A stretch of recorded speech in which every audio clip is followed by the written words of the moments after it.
All right, hey, this is Eddie with the Cribble Handyman. We're going to talk about, I want to talk about, for those of you want to build your own home, we're going to talk about the steps you'll need to take in building, what the process is like, building your own home.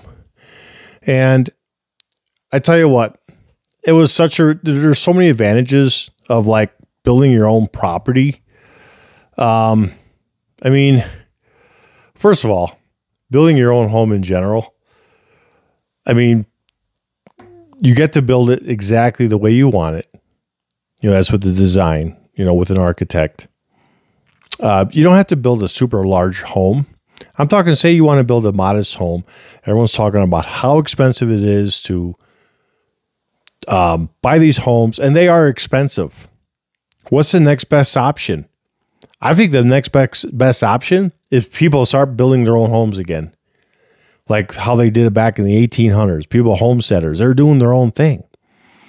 And unfortunately, yeah, it does take money, but it won't take as much money if you build your own home versus having a builder that has their basics. So if you go in a neighborhood and it's it's an HOA area, get away from those. Buy some land. Find an area where you can find maybe an acre lot or a 5-acre lot. And I know land is not always cheap either, but to save the money in the long run, buying your own land is probably your best option. And there's a lot of ways banks will work with people on doing this. Say you want to go out and buy your property, right? And if you have the money to buy it outright. Say you find a piece of land for $50,000. Say it's a 1/2-acre lot, 1-acre lot, whatever. Wherever you are in the country, I know these prices will be all over the place. They're not going to be the same. This is about what it takes to build your own home. And so step one, you have to find a piece of land. You can't build a house without a piece of land. And the advantage of having your property first, I've done this both ways. I've done it where I've had houses designed from an architect before I even had a lot, because that was kind of the cheaper option. I could spend a few grand on an architect and design what I wanted exactly. And then I would go around and find a piece of land that would fit that home better, in my opinion. But if you already have your land, you got the plot of survey, you have all these different things. You have you may have a piece of land that's got a very steep hill in the backyard, and it's possible you could do a walkout basement. And you don't need to do a 2-story. You could just do a single level home with a walkout basement. Now you say you build a home at 1,300 square feet. Now you got 2,600 square feet. Put all your MEPs in a basement, and you have a walkout, maybe an extra bedroom or whatnot. But I would recommend getting your land first. Let's get into that first. So you buy your land, and then the next thing is you want to. It's no different than. You want to find an architect. You pick the home you want to build and the budget you want to stay in. So figure if you're going to be your own contractor, I know darn for sure that you could probably do it for anywhere from $125 to $150 a square foot. So say you pick a $1,800 or 1,800 square foot home to build, which is plenty size. That would cost you $225,000 for the construction, excluding the land cost. And then say if you're at the high end, the $150 a square feet, you're at $270,000, excluding the land. So say you have the money for the land, you pay off the land right away. That's like a big plus when you go into a bank. And before you start a lot of this process, it's no different than before you go buy a home. You go in and get a pre-approval. The same process works with building your own home. It's the same thing. There's a couple more steps involved. There may be banks out there that don't want to work with you. Don't give up. Don't feel like you're you're chasing your tail. Please don't do that. I've been able to do it, and you have to. I've been to banks that are like, no. It's happened to me. I found those certain banks, this is what they specialize in. They specialize where you go and get a construction loan. And actually what they end up doing is they end up rolling it over into your conventional loan. and you have a time frame, you know, they work with you. Usually they'll give you a year, 12 months to get the project done, which is doable, especially for, say, just an 1,800 square foot home. So you found your land and you're good with the money. You know, say the bank says, okay, we approve you for $375,000. Hey, that's awesome. With the home prices today, $500,000, $600,000, $700,000, and you're like, holy cow, I could build my own home and I'm approved for $375,000. The approvement level, what they approve you of will be less when you build your own home versus when you buy an existing home. I'll just let you know on that. And that's good because we're looking at building an 1,800 square foot home, and we're going to shoot for that $125 a square foot, and it can be done. So you're like, okay, well, I own the land. We paid $50,000. You have equity already. So the bank, that's a plus. So that means you're looking to borrow $225,000 to build this structure. So after you get that, your drawings are out. You get multiple sets of drawings. And now what's the next step, Eddie? The next step is now you got to start going out and getting estimates from all the builders. So you want to get pre-approved, like how much you could borrow. Okay. That's a plus. You need to do this anyhow. So now you're already aware of what you're comfortable with, what you're spending, and kind of like what your mortgage is going to be. So now you got to go around to all these contractors, giving out blueprints. Most contractors, I never had issues with any contractor stating that, no, I won't do the property for you. Because they know it's like, we got a bank loan. You let them know, hey, I'm going to be I'm an owner, general, whatever. I want to be building my home. And there should be no issues on getting estimates, thinking that these builders are going to, give you a... So now it's like, okay, well, who do I bring the blueprints to? Who do I get estimates from, Eddie? Okay, let's go down the line. Well, who's the guy that's got to dig your hole? That's the excavator. Most of the times in residential, the excavator will actually stake out the land for where they need to dig. Okay, so pretty much if you have a decent parcel of land, if you have a real tight piece of land, I wouldn't recommend doing it yourself, but you can do it yourself because it's already on the drawings. The architect has it all set. It's on the plat of survey, exactly like the of your easements and setbacks of where your home needs to sit on the land. So that has to happen already, for permits.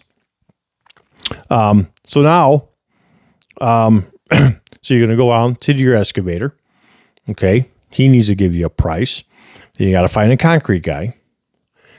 You need concrete. You got to put the footings in the walls, the concrete walls, and possibly you may not do the driveway right now this year. So you could get away with, well, maybe I'll just stick with doing a gravel driveway for now to save on budget. That's a big deal. Some neighborhoods, they may give you a time frame to do a driveway. Okay, so just have them, and it doesn't have to be concrete. It could be asphalt as well. Whatever you're built. If you have a little bit of land, you don't have to worry about those things. But so you got the excavator, you got the concrete guy. Then you're going to need a carpenter to frame the house. Okay. And you just need a carpenter just to frame the house. You could actually take the blueprints and bring them to multiple lumber yards, or if there's a lumber yard that you're in favor of. And I'm not talking Lowe's or Home Depot. That's not a lumber yard. I'm talking a true lumber yard. If there's a Foxworth out by you, or back in my day, there was a Alexander Lumber. There was an 84 Lumber. I know those are gone, but you have to find a lumber yard. There's several of them all over the place. So they'll give you estimates. It's like, well, what do you want estimates on? It's like, you know what? Everything. I want you to give me estimates on all the materials for the framing side of it, getting all the walls up all the way up to the roof with the sheeting, that part. Then you get estimates for the windows and the exterior doors. So you get estimates for those. Then you could get estimates for all your trim work, all your millwork, your interior doors, some of your exterior doors. They'll do all that. They'll get you estimates and quotes for all of that. Okay. So you'll be dealing with a lumberyard yourself. And So the next person, like I said, so I mentioned carpenter, contractor. Then you're going to need an HVAC contractor. You're going to need a plumber. You're going to need an electrician. You're going to need a roofer. You're going to need a drywaller. You're going to need a cabinet maker, cabinet company to build your cabinets. You're going to need, you could go like I'm going to mention all the contractors. So you're going to need someone to come out and insulate the house. A painting contractor. If you got brick on the house, that's going to be a mason contractor. And you got to find out if your carpenter does like exterior siding and so forth. So maybe have him throw in an estimate for finishing the siding, the fascia, and soffits. And of course, he's going to need to give you a quote for installing your cabinetry. And then landscaping, you could probably do yourself. But then, if you don't want to do your tile, you're going to need a tile setter. If you're going to do wood floors, you're going to need a wood flooring guy. The wood flooring guys, they don't do tile. They're different. So depending on if you're going to do carpet, then you're going to need to go to a place that, installs carpet. What else am I missing? If there is any steel in the building, like say on the first floor or the basement, you have lolly columns and some I-beams going across supporting the floor, depending on what the span is for your floor joists. So you're going to have to find a steel contractor, and they're all over the place. You find a steel contractor. I think I pretty much covered everybody that you would need to get quotes from. Now, when you get all the quotes and you get ready to give this to the bank, now you are able to put yourself in there. Say you go, okay, I'm going to frame it with my friends. Okay. Well, you put yourself in, you put a little bit of money in there, save for yourself or just to pay your buddies, unless you have the cash on hand already to pay them. Okay. But you still got to put something in there regardless. And say you're a plumber, you want to build your own home. Well, obviously you're going to do your own plumbing. Same thing. Like if you're an HVAC guy, you're going to do your own HVAC. Your electrical, some areas they'll let you do your electrical. The last home I built, what I did not do, I didn't dig the hole. I didn't do the masonry. My whole home was brick. I didn't do the roofing. I didn't do the drywall or taping.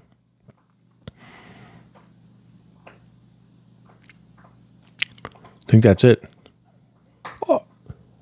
I was going to do the plumbing, but my buddy, he had like 6 guys. He goes, I could be done with you in 2 days tops, Eddie. And it would have taken me about probably week and a half, 2 weeks. And I was pushing the schedule real tight. Then the other thing, if you have a garage on the house, you're going to need an estimate from a garage door company for the garage door. But things that you are able to do, if you are able to do your own plumbing, if you are able to do your own heating or electrical, if you're able to do your own insulation, if you're able to do your own drywall, if it's a small house, it doesn't seem complex. Think about it. You can always hire a guy just to tape it. You don't necessarily have to I'm not a good taper. Well, forget that. Who cares? Tapers are actually a separate entity of drywall. I mean, the guys that hang the drywall, they're not the same guys that are actually mudding the house, taping the joints and all that. It's a separate crew. So it's possible you could work a deal with somebody or if you know a taper, if you know a drywaller, that guy does taping and he's good at it, hire him on the side. Insulation, most people do their own painting. And if you think you could do your own trim work, you could go on and do all that. So now you got all these estimates out from everybody else, and then you get this into there and be like, wow, we're right around $200,000. Okay. Say you're going at the $125,000, $125 a square foot. Well, slow down. Just because it adds up to $200,000, remember, there's always going to be a 10% to 15% increase in things you change, because there's something else that I didn't have in there. Now you got to start looking at your appliances. You got to buy appliances as well. Now, don't make this feel all scary or like, oh my God, that just seems too stressful. It's really not stressful. As if you follow these steps, it's pretty simple. If you have any sort of organizational skills, or if you're very organized and you have you follow if you follow a line from A to B, it's pretty simple. Yes, you may come across there's a rain day, someone doesn't show up. That does happen, but you're your own owner general and enjoy the experience. So now you got all these bids and this and that. And then it's like, okay, now who do I call up first?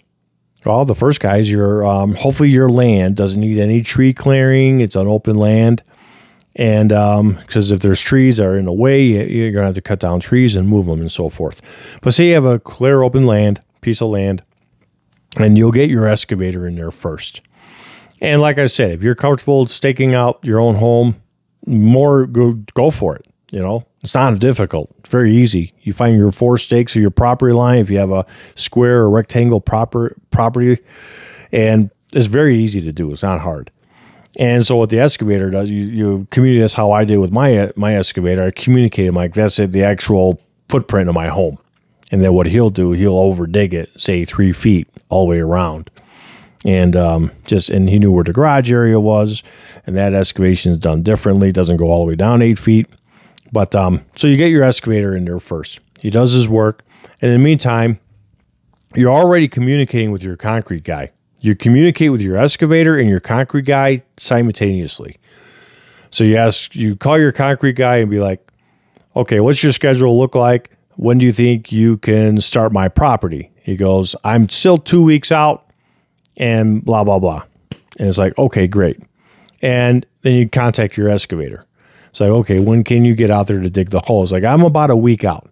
That's actually, the timing of that is pretty dang perfect. So that week out with your excavator, let him dig that whole week. When he's done, it shouldn't take him a week to dig on a small home. This is a 1-day dig, 2 days tops, but typically 1 day for an excavator. You could get the hole dug, get everything ready. You could actually get like stone in the driveway, working on getting some sort of utilities going on, temporary service with a company. There's a lot of things. Typically, you just want to start getting other things in line for, like, you're calling the gas company, you're calling your electrical company. And so you're doing all these things simultaneously. And once the dig starts and once the concrete goes in and puts his footings in, then you want to start communicating with the lumber yard.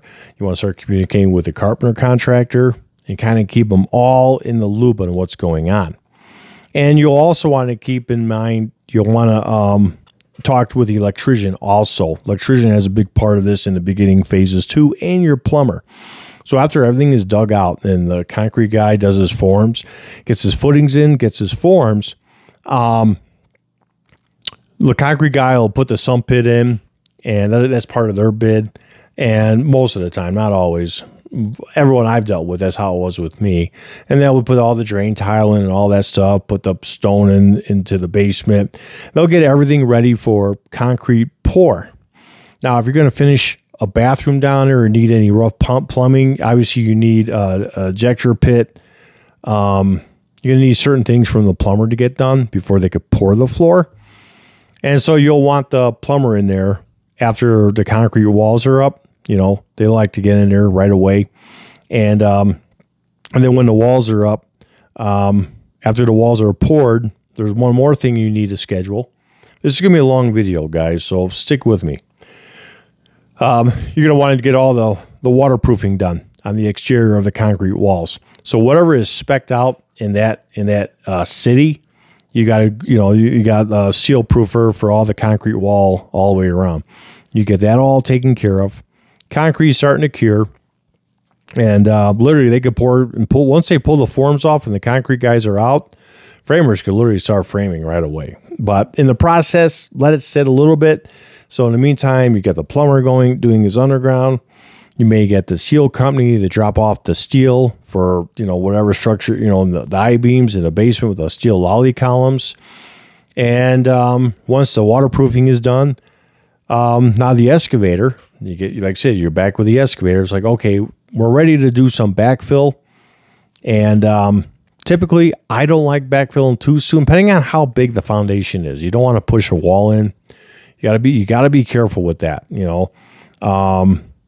I like having I mean, the basement doesn't need to be poured.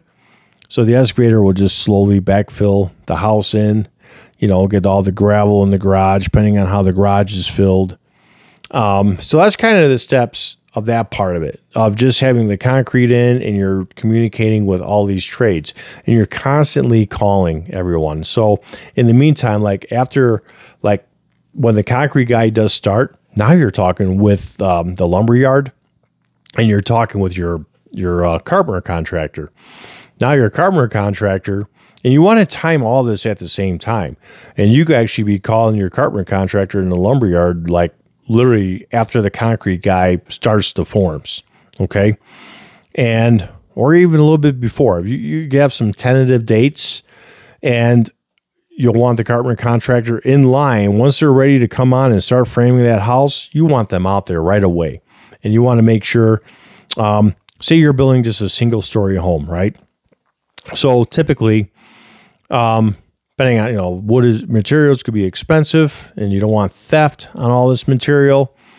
You could tell them, just depending on the area, if you're comfortable with it, some lumber yards, they'll bring out all your lumber. They don't care. A lot of carpenters will be like, okay, I want to bring out all the floor joists and the decking, and then they'll bring that load out. Okay. So say if you're doing a weekend warrior type thing with all your buddies, that's how I did it. I would just have the deck brought out only. I didn't even have none of my walls, brought out yet. None of the framing for the first floor walls. It was a single story ranch. And so it's more or less, it's constant organization and coordinating with everybody throughout this entire process. So the carpenter contractor, you ask him, say you don't want to frame it yourself. You hire an actual carpenter contractor, and, he'd be like, yeah, just send out everything up to the deck. And so they'll get the deck done, and then, on that day, and then even at the end of the day or whatever their schedule is, like, hey, you could bring, or some of the guys may say, yeah, you could bring the deck out and the walls out all together. I would say after the deck is done, have the lumber for all the walls brought out the next day, literally.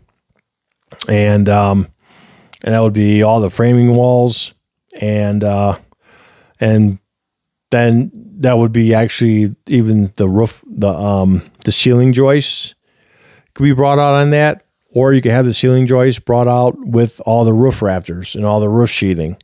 So I guess it depends on how it is. Or you could just say, hey, just bring out everything, after the deck is on, bring out all the walls, and then bring out all the roofing material, all the roof materials. So you have everything is out there. And if anything's missing, a lot of times your carpenter contractor will go through the list and start looking at things, and everything should be there. Lumber yards are pretty good at estimating, calculating the amount of materials you need to build that home from the estimate. So now you're at that point. So now let's see. We've dug the holes. We got concrete poured. Now your carpenter is going to be framing. And like I said, you're constantly communicating with everybody. And then while the carpenters are actually framing, when they start doing the walls, you kind of start talking to the plumber and be like, hey, what's your schedule? How far out are you? The carpenters are starting, say, the roof rafter. You don't want to get too late because you hate to see the project sitting too long.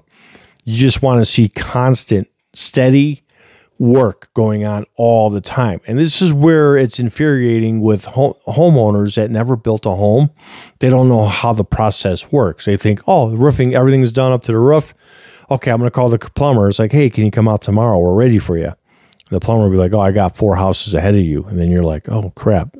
If you would have called me a week ago, I could have got you in line. So it's constant communication. So I would say by the time you get to if it's a simple roof and they could have the roof done in 2 days, you could just say, even at the wall process, I personally would call them and be like, hey, the deck is down.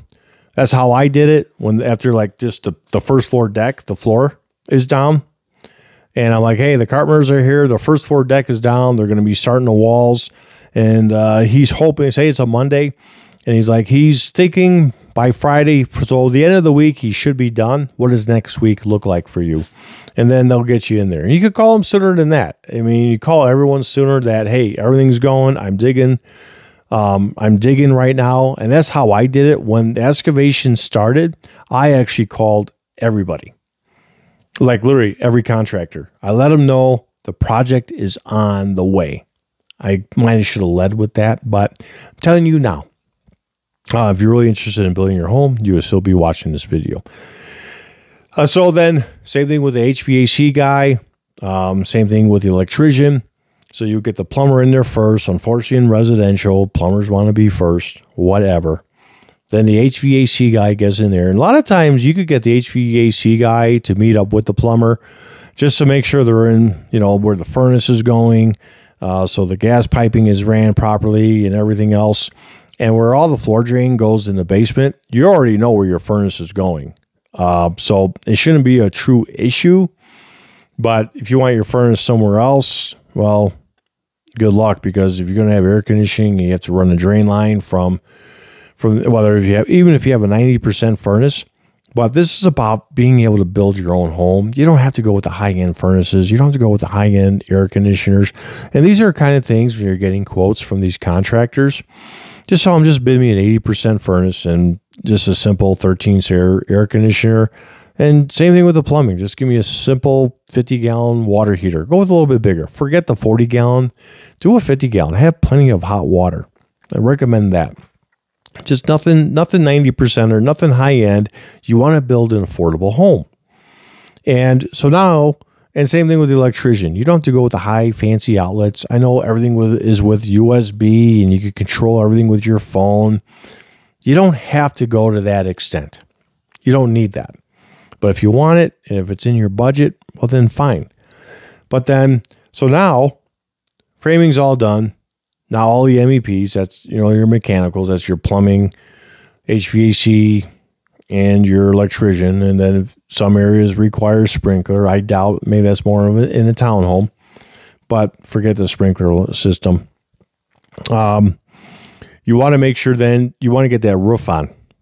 Plumbers, they cut a hole in the plywood. They just throw their rubber boot up there. They let the roofers do it. Heating guys actually enjoy having the roof shingles on. So it's more or less timing. Like, I mean, yeah, the plumber could do it. He doesn't involve doing the flashing of that. That's the roofer that does that. So you'll want the roofer during this whole process. So when the framing is done and the plumber started, you literally want the roofer to get the roof stocked and get going on it. Get that house sealed. Keep it dry from the element, from the weather. Don't keep everything getting wet. And getting the roofer in there is very important. Right after framing, say, hey, you know, when the walls are up, same thing, communicating, you know, a week, you know, when the walls are starting, you call your roofers like, hey, what's your schedule look like? They got the walls up. And he said, in 5 days, the roof will be on. What's your schedule? It's like, I'm about 8 to 10 days out, which is okay. At least he's on the list. Okay. And that gives you time not to have to worry about it. It's like, okay, well, when you're ready, I'll call. And he'll probably say, hey, when the roof is on, he'll probably get the shingles ordered and get them delivered to the site. So the roofer would do all that as well for you, because that's part of his contract, and that's what they'll do. There's no sense in like, oh, I'm going to buy the shingles myself. Don't even bother. You're not saving anything doing that. Just leave that with the roofer. Their job is already hard enough being up there. Don't take that from them. If they're going to add, you know, $200 to that list, who cares? But that's just my personal opinion. I don't want to deal with that shit. Let the roofer handle that stuff. Because if you didn't have enough, rolled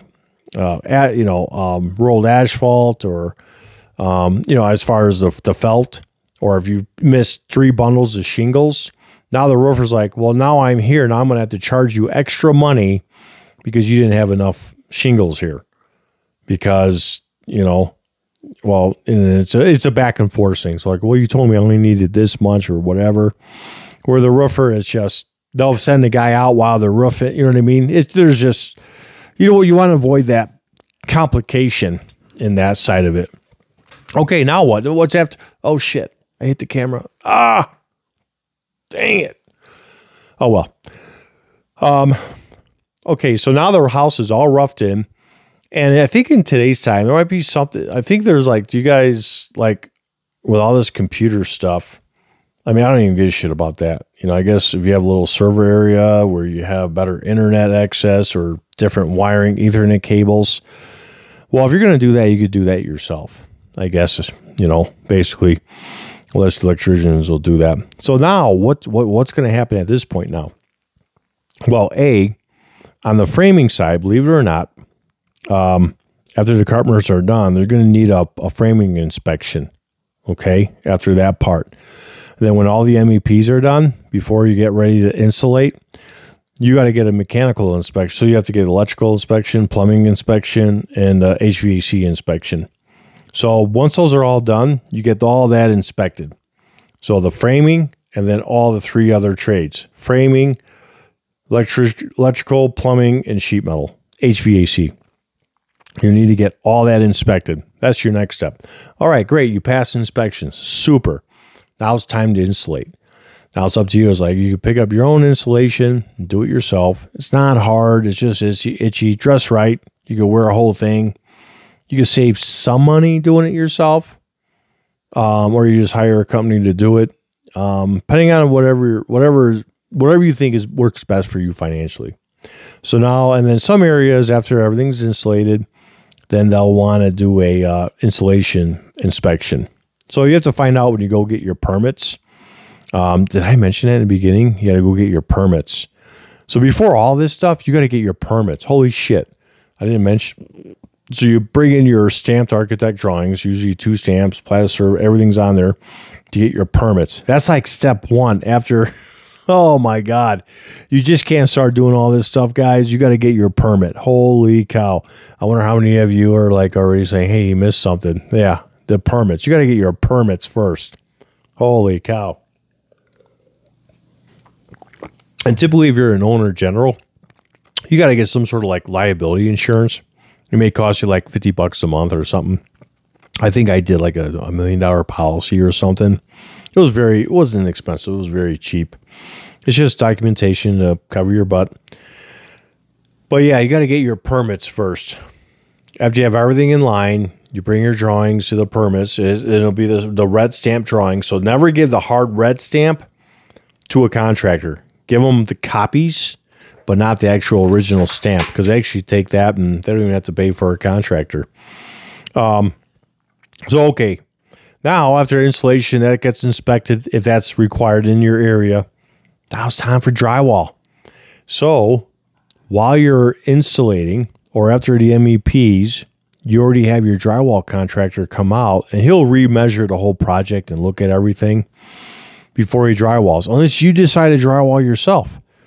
You may say, you know what, I'm just going to go to Home Depot or Lowe's or my lumber yard and I'm just going to pick up my own drywall and I'm going to do it myself. Whatever you decide to do. But drywall is next. And after that, then it's taping, getting everything taped. And then once that's all done, once the drywallers are out, another thing in the beginning of the project of framing, provide a dumpster and provide a porta-john. Do those 2 things also. You need to get rid of this debris. So you're going to have dumpster costs, and depending on where you're at, I know 30-yarders out here are like $500, $550. They're pretty pricey up here. But you know, as a homeowner and you're doing your own garbage cleanup, do it yourself. I highly recommend it because contractors, they're just going to throw shit in the dumpster anyway, and there's going to be voids, just FYI. So you may want to do job cleanup at night on your own. You could kind of talk to the carpenter contractor and say, hey, what pieces, if you got a good guy, you're going to have minimal scrap, minimal. After that, and say you have brick on the house, then you want to start bringing your mason contractor in at this point. Believe it or not, that would have been after the MEPs were done. That's when your mason contractor would have started before installation, because like your spigots are outside, your GFI your outlets are outside, your dryer, whatever, everything's kind of roughed outside, and that's when you kind of bring in your mason contractor on that part. If you're going with masonry, if it's just siding, well, then your carpenter and the siding, that would be going, like right after all, for all the MEPs, and the siding would go up. Now you got painting. Well, damn it, I got to stick back. There's so many things. So as you were, take notes. I'm not going to write anything down. I'm just going to talk about this. So after the framing is done, that's when you want to bring in your cabinet company, whoever's doing your cabinets, and you want them to come in and actually do the final measurements of your cabinetry.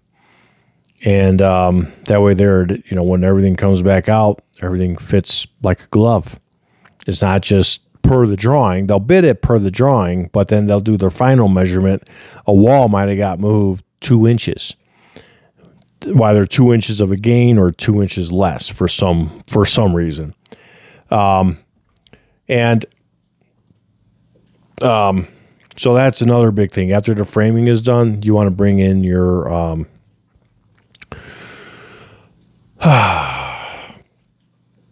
your cabinet guy. Then after all the MEPs are done, or beforehand, or even after framing, and it's like, okay, let's get, when the underground is done in the basement, you'll want the concrete guy to pour the basement floor, pour the garage floor. I like kind of pouring those things later. The reason being, I would have the garage floor nice even if it was just stone. It depends. It depends on the carpenter. Depending on, you can have them poured right away. If the plumbing is done, pour them right away. Or you could wait. I like waiting to keep a more finished concrete, where it's nice and clean, where there's not drywall mud getting on it. Like, say, if you have a garage and they're mudding and all the mud gets on the floor, yeah, you could power wash it all off and seal the floor. There's so many things you could do. But then, so then you got to remember, you got to get your concrete floors poured. You could do that at any time. You could do that before carpenter walls go up if you want. It's wide open. Get it poured before the framing starts. You have an option to do that. If your underground is done in the basement, you could do that right after that. So the concrete guy would get paid on that first draw. Like, oh, okay, yeah, you got the walls up. And then after this is all done, get them back in there and pour the garage floor and pour the basement floor.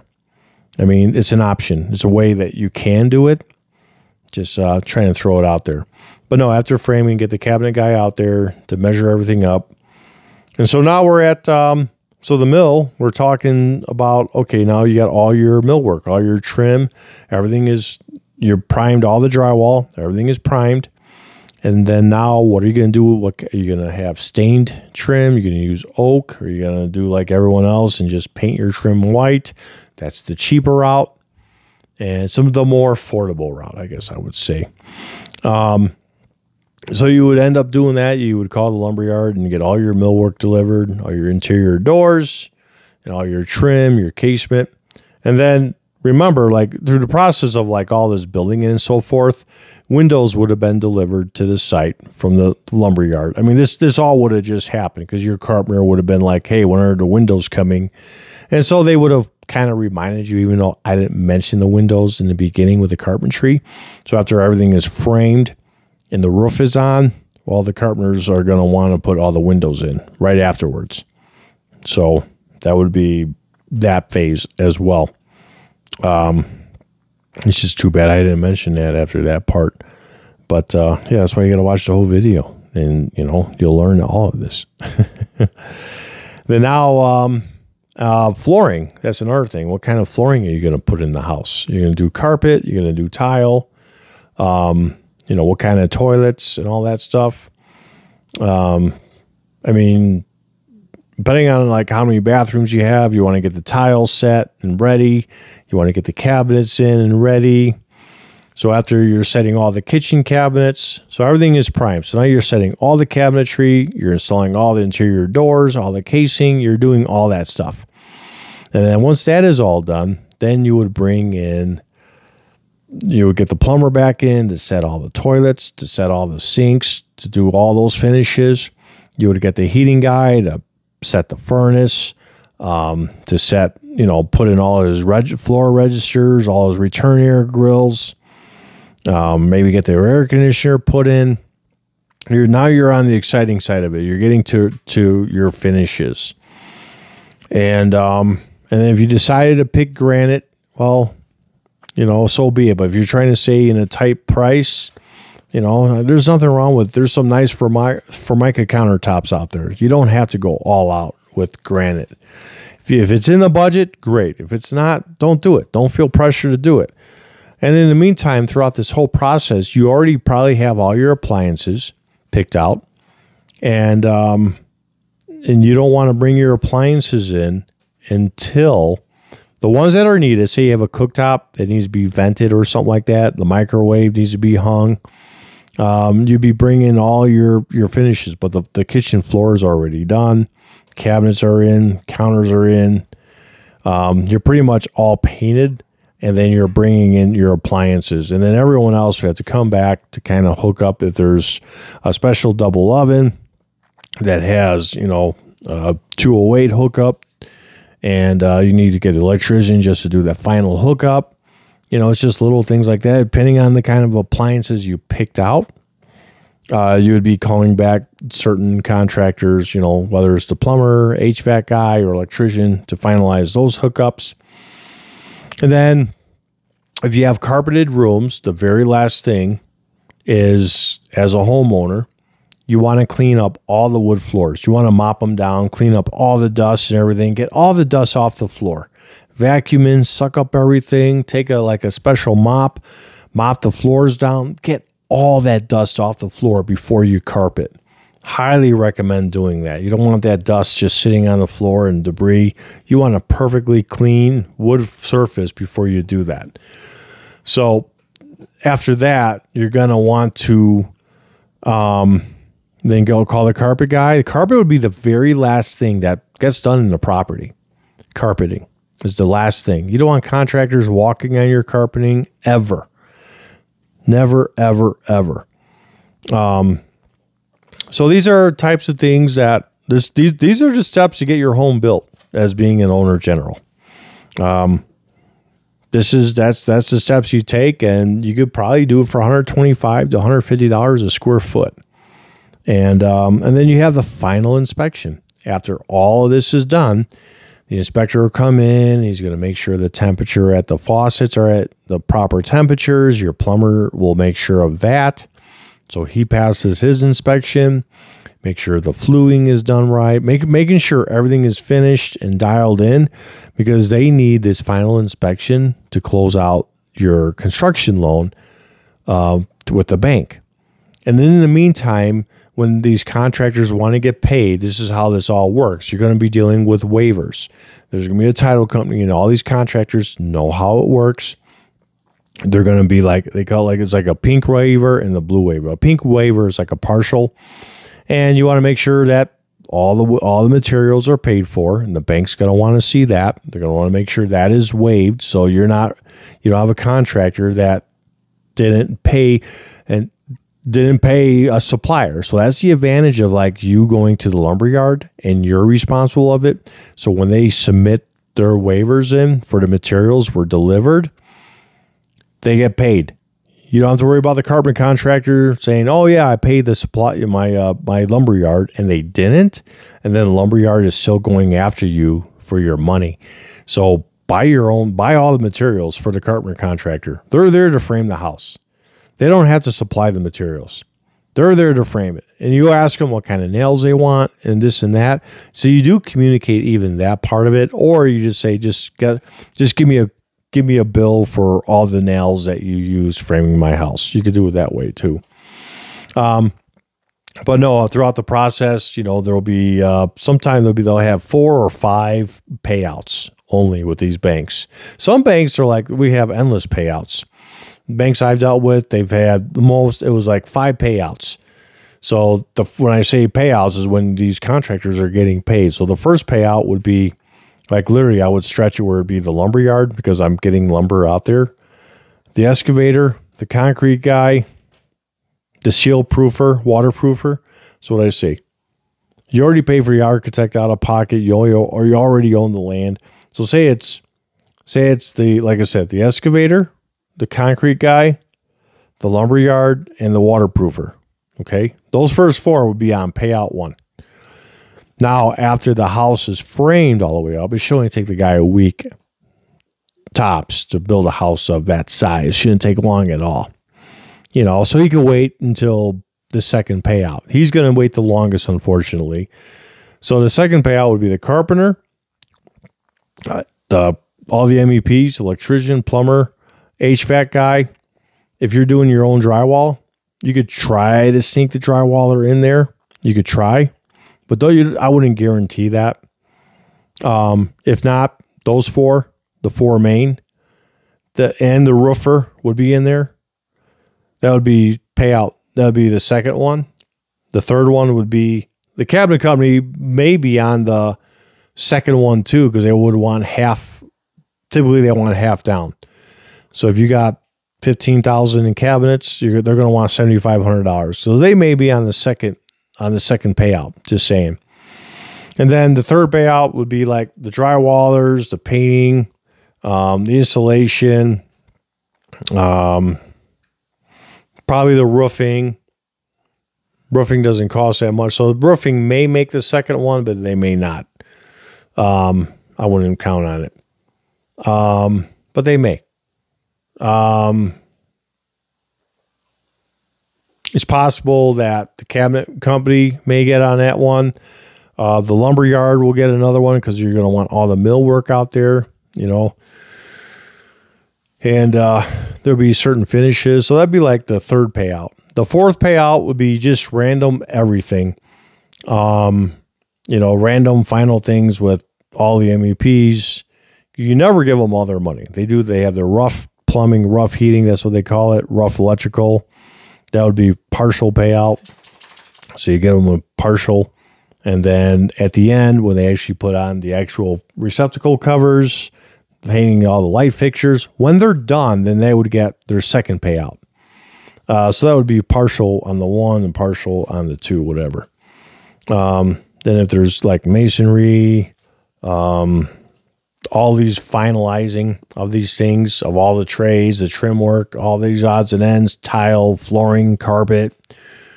You probably paid for your appliances out of pocket, hopefully, you know, and they all those things could be on, and then possibly some landscaping. That could be all like on the fourth payout or fifth payout with the bank. But the final walkthrough is to get that C of O, that certificate of occupancy. And that goes to the bank, all that paperwork. Everyone's been paid. It's all been a great day. And say, oh my God, I just built an 1,800 square foot home and I did it for $240,000. And the home is net worth $320,000. Think about that. So you already have equity in the home. All that work does pay off. But that's how you get around these expensive home prices. But these are the steps on building your own home. I know it's a very long video, but this is what it takes. If you have any questions, leave a comment. Feel free to, leave any comment. Anything rude or whatever, I don't respond to. But if I do, I'll give you a thumbs up. That's about it. But these are steps to be your own home general. It was just like notes.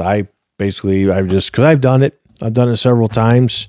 And I'm trying to convince my wife to do it one more time because I could sell this house, make stupid money, build our next house, and literally in 2 years, we'd be mortgage free versus 9. 2, baby. 2 years, no mortgage versus 9. But no, she loves this house too much. I like this house too. I don't want to move again either. But I hope you learned something from this video. If you have any questions, feel free to leave it in the comment.